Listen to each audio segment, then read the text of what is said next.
ನಮಸ್ಕಾರ ಕನ್ನಡಿಗರೇ, ಇಲ್ಲಿ ನೋಡಿ ಫಿಲೇಟಲಿ ಪಾಸ್ಪೋರ್ಟ್ ಅಂತ ಕರ್ನಾಟಕದ ಪಾಸ್ಪೋರ್ಟ್. ಇದು ನಮ್ಮ ಇಂಡಿಯಾ ಪೋಸ್ಟ್ ಅವರು ಮುದ್ರಣ ಮಾಡಿರೋದು. ತುಂಬಾ ಅದ್ಭುತವಾಗಿದೆ. ಇದನ್ನ ಕರ್ನಾಟಕದ ಪ್ರವಾಸೋದ್ಯಮವನ್ನ ಆಧರಿಸಿ ಮಾಡಿರುವಂತ ಪಾಸ್ಪೋರ್ಟ್. ಇಲ್ಲಿ ನೋಡಬಹುದು ನೀವು ಎಷ್ಟೊಂದು ಜಿಲ್ಲೆಗಳ ಒಂದು ಮಾಹಿತಿ ಮತ್ತೆ ಆ ಒಂದು ಪೇಜ್ ನಂಬರು ಪ್ರತಿಯೊಂದು ಇದೆ. ಇದರಲ್ಲಿ ಜಿಲ್ಲೆಯ ಒಂದು ಫೇಮಸ್ ಪ್ಲೇಸ್ ಗಳ ಒಂದು ಸ್ಟ್ಯಾಂಪ್ ಕೂಡ ಇದೆ, ಮತ್ತೆ ಅದರ ಬಗ್ಗೆಯ ಕಿರು ಪರಿಚಯ ಕೂಡ ಇದೆ. ಹಾಗೆ ಇಲ್ಲಿ ಪೇಜ್ ಸೆಂಟ್ರಲ್ ಬಂದ್ಬಿಟ್ಟು ಕನ್ನಡದಲ್ಲಿದೆ. ಕರ್ನಾಟಕ ಅನ್ನೋದನ್ನ ಕರ್ನಾಟಕದ ಮ್ಯಾಪ್ ತರ ಮಾಡಿದ್ದಾರೆ. ಅದ್ಭುತವಾಗಿದೆ. ಇದು ವರ್ಷನ್ 3. ಆದ್ರೆ ಈ ಪಾಸ್ಪೋರ್ಟ್ ಏಂತಕ್ಕೆ ಅಂತ ತುಂಬಾ ಜನಕ್ಕೆ ಗೊತ್ತಿಲ್ಲ. ಏಂತಕ್ಕೆ ಅಂದ್ರೆ ಆಗರ್ಭ ಶ್ರೀಮಂತದ ಕರ್ನಾಟಕದ ಇತಿಹಾಸವನ್ನು ಕುರಿತು ಮಾಡಿರುವಂತ ಪಾಸ್ಪೋರ್ಟ್. ಯಾರಿಗೆಲ್ಲ ಕರ್ನಾಟಕದ ಒಂದು ಕಿರು ಪರಿಚಯ ಬೇಕು ಹಾಗೂ ಪ್ರವಾಸ ಮಾಡೋದಿಕ್ಕೆ ತುಂಬಾ ಅವ್ರಿಗೆ ಇಷ್ಟ ಇರುತ್ತೆ ಅಂತವ್ರು ದಯವಿಟ್ಟು ತಗೊಳ್ಳಿ. ಇದು ಯಾವುದೇ ಪೇಡ್ ಪ್ರಮೋಷನ್ ಅಂತೂ ಅಲ್ಲ. ನಾನು ಈ ವಿಡಿಯೋ ಮಾಡ್ತಾ ಇರೋ ಕಾರಣನೇ ಬೇರೆ. ನಾನು ಬೆಂಗಳೂರಲ್ಲಿ ಟ್ರೈ ಮಾಡಿದೀನಿ, ಮೈಸೂರಲ್ಲಿ ಟ್ರೈ ಮಾಡಿದೀನಿ, ಸಿಗ್ಲಿಲ್ಲ.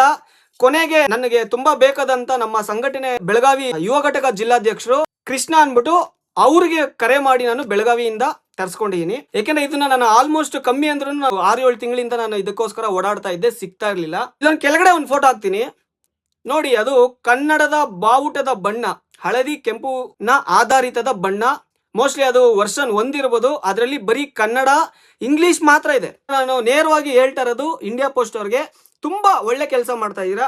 ಆದ್ರೆ ಇಲ್ಲಿ ಏನಿದು ಹಿಂದಿ, ಭಾರತದ ಕುರಿತಾಗಿ ಮಾಡಿರುವಂತ ಪಾಸ್ಪೋರ್ಟ್ ಅಲ್ಲ ಇದು.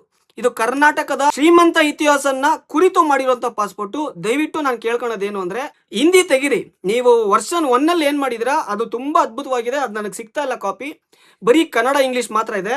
ಹಾಗೆ ಇಲ್ಲಿ ಏನ್ ನೀವು ಕಿರು ಪರಿಚಯ ಕೊಟ್ಟಿದ್ದೀರಾ, ಇಲ್ಲಿ ನೋಡಿ, ಇಲ್ಲಿ ಜಾಗ ಇದೆ. ದಯವಿಟ್ಟು ಈ ಇಂಗ್ಲಿಷ್ ನ ಕೆಳಗಡೆ ಹಾಕ್ಬಿಟ್ಟು ಮೇಲ್ಗಡೆ ಕನ್ನಡದಲ್ಲಿ, ದಯವಿಟ್ಟು ಕನ್ನಡದಲ್ಲಿ ಕೂಡ ಮಾಡಿ. ಯಾಕೆಂದ್ರೆ ಕನ್ನಡಿಗರಿಗೆ ಕನ್ನಡದಲ್ಲಿ ಗೊತ್ತಾಗ್ಲಿ, ಕನ್ನಡ ಬಾರದೇ ಇರೋರಿಗೆ ಇಂಗ್ಲಿಷ್ ಅಲ್ಲಿ ಅವರು ತಿಳ್ಕೊಳ್ಳಿ. ದಯವಿಟ್ಟು ಇದೊಂದು ನನ್ನದೊಂದು ರಿಕ್ವೆಸ್ಟ್ ಅಂತಾರು ತಿಳ್ಕೊಳ್ಳಿ. ಇಲ್ಲಾಂದ್ರೆ ನಾನು ನಿಮ್ಗೆ ಆರ್ಡರ್ ಮಾಡ್ತಾ ಇದ್ದೀನಿ ಅಂತ ತಿಳ್ಕೊಳ್ಳಿ. ಕೆಲವೊಂದು ಕನ್ನಡ ವಿರೋಧಿಗಳು ಇರ್ತಾರೆ, ಅವ್ರು ಬಾಯಿಗೆ ಬಂದಂಗೆ ಬಂದು ಬರೀತಾರೆ. ಓಕೆನಾ? ನಾನು ಏನ್ ಕೇಳ್ತಾ ಇದೀನಿ, ದಯವಿಟ್ಟು ಇಲ್ಲಿ ಹಿಂದಿ ಬೇಡ, ಹಿಂದಿ ಬೇಡ. ಇಲ್ಲಿ ಕನ್ನಡನೇ ಇಲ್ಲ. ಕನ್ನಡಿಗರೇ ಇದು ತಿಳ್ಕೊಳ್ಳಿ. ಇಲ್ಲಿ ನೋಡಿ, ಇಲ್ಲಿ ಕನ್ನಡ ಇದೆ. ಹಿಂದಿ ಕೂಡ ನಮ್ಮ ಭಾರತದ ಭಾಷೆನೇ ಅಲ್ವಾ, ಅಕ್ಸೆಪ್ಟ್ ಮಾಡ್ಬೋದಲ್ವಾ ಅಂತ ನಾವು ಅನ್ಕೊಂಡ್ರೆ ಕೊನೆಗೆ ಇದೇ ಆಗೋದು. ಹಿಂದಿ ಇದೆಯಲ್ವಾ, ಕನ್ನಡ ಯಾಕೆ ಅಂತ ಬರುತ್ತೆ. ಇಲ್ಲಿ ನೋಡಿ, ಇಲ್ಲಿ ಕನ್ನಡನೇ ಇಲ್ಲ. ವರ್ಷನ್ 1 ಸಖತ್ತಾಗಿದೆ.